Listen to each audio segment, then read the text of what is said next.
Hello everyone and welcome to the Hoop Hysteria channel. With superstars like Giannis and KD potentially leaving their teams, this off-season is sure to be anything but calm.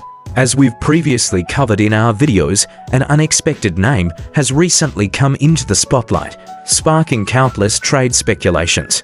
He isn't a top-tier NBA superstar nor has he won many individual honors, yet his popularity rivals that of elite players like Giannis.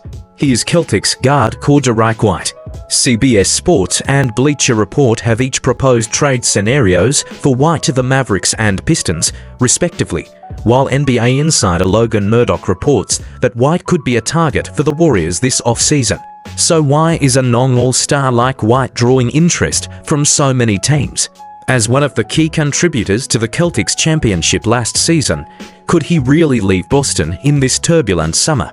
Today, let's talk about the unexpected trade sensation, White. With the Celtics eliminated by the Knicks in the second round to 4, White's season statistics are finalized. In the regular season, he played 76 games, averaging 16.4 points, for 0.5 rebounds, for 0.8 assists, 0.95 steals, and 1.05 blocks in 33.9 minutes, all career highs in playing time, points, and rebounds, with blocks ranking second only to last season. In terms of efficiency, while his shooting percentage dipped to 44.2% from the previous season, he maintained a 38.4% three-point shooting percentage with 3.5 triples per game, totaling to 165 made threes, ranking 4th in the league behind Edwards, Beasley, and Curry. In 11 playoff games, his averages rose to 18.8 points, 5.1 rebounds, and 3.5 assists with improved shooting efficiency, especially from deep, where he shot 38.5% on 3.6 threes per game, consistent with and slightly better than his regular season performance. With Porzingis underperforming and Tatum and Holiday each missing 3 games due to injury, White stepped up seamlessly, excelling as a temporary third option, second option, and even primary option. In the first game of the first-round playoff series against the Magic, he drained 7 threes, shooting 10 of 18 for 30 points. In Game 5 of the second round, with Tatum sidelined by injury, White took charge, once again making 7 threes, scoring 14 points in the first quarter and 13 in the third, and dropping 34 points overall to force a Game 6 in New York. Some fans criticized his Game 6 performance, 3 of -11 shooting and a dismal -45+-, but if White could be a superhero every game, he'd be a superstar. For a player with only 2 all-defensive second-team selections and no all-star appearances, such criticism is overly harsh. In short, among the Celtics' Big Five, Brown, Porzingis, and Holiday each had issues in this year's playoffs, and even team leader Tatum was severely affected by injury, struggling in Games 1 and 2 against the Knicks. But for White, we can only say he did his best. He is indeed the least criticized member of the Big Five. Based on his performance this season, White is undoubtedly at the peak of his career. His shooting, defense, playmaking ability, and versatility make him a perfect fit for many teams. Even if he leaves the championship contending Celtics, he will have no shortage of suitors. For teams aiming to contend for a championship, adding White would be a significant upgrade, a major reason for his trade appeal. Beyond his personal skills, the high likelihood of the Celtics dismantling their roster has increased the possibility of trading White. As we've discussed before, the Celtics' situation next season is more severe than many realize. Their total salary and luxury tax will soar to a historic $494 million, including $231 million in salaries and $263 million in luxury tax. Triggering the second apron will subject them to multiple penalties, such as freezing their 2030 first-round pick, inability to use the mid-level exception, and having to pay an extra $25 million in taxes for each $3 million minimum contract player signed.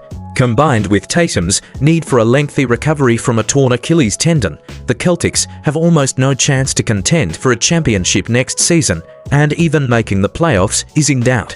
In this scenario, Celtics president of basketball operations Stevens faces a make-or-break decision: preserve the roster or dismantle it. Currently, the latter seems more likely. Let's first look at the trade proposals from the media.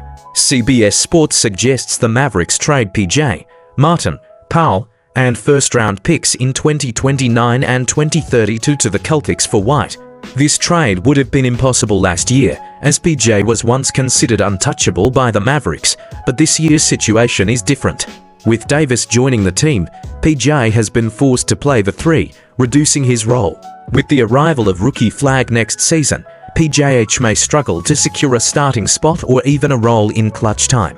White, on the other hand, would serve as a secondary playmaker and floor spacer when Irving is injured, and as a defensive complement to Irving when he returns. Thus, trading PJ for White is feasible for the Mavericks and would enhance their championship odds. However, some fans note that the Mavericks' frontcourt shouldn't be overly optimistic.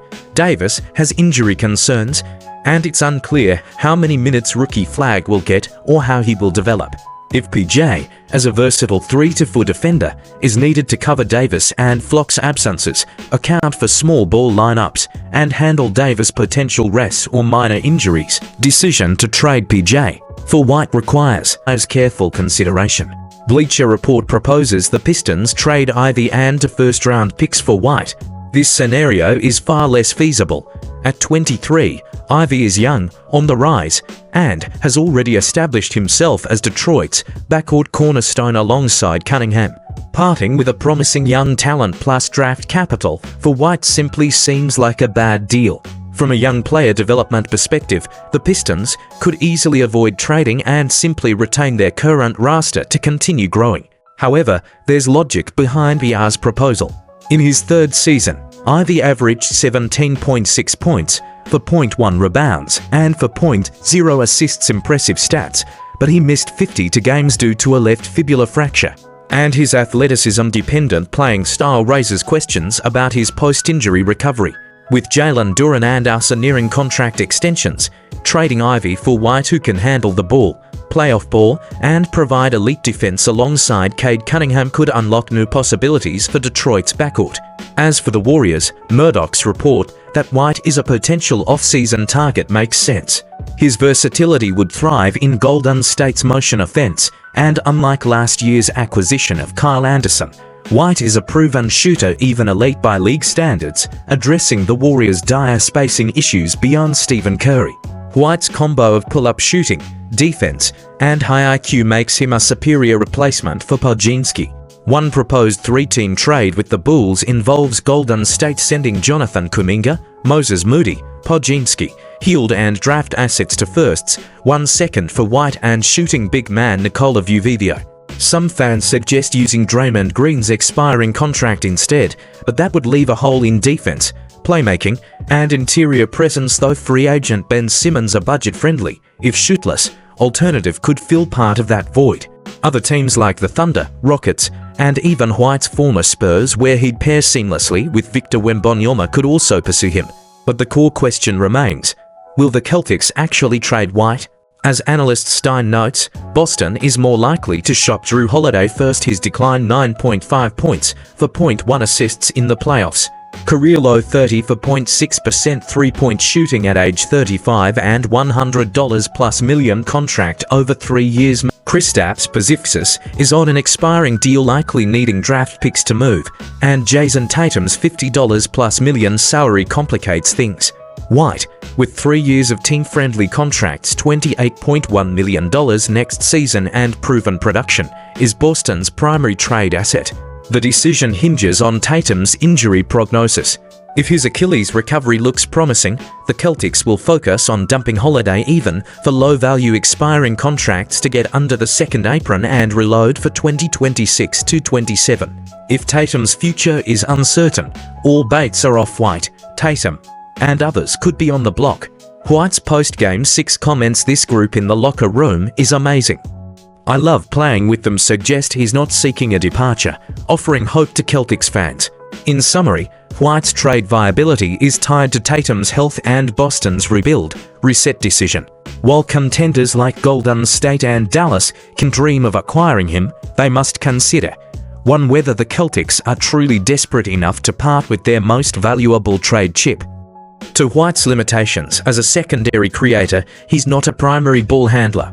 Ranked conservatively as a top 50 player by current impact, White will likely spend his prime either leading Boston's next title charge or thriving elsewhere. Wherever he lands, expect fireworks.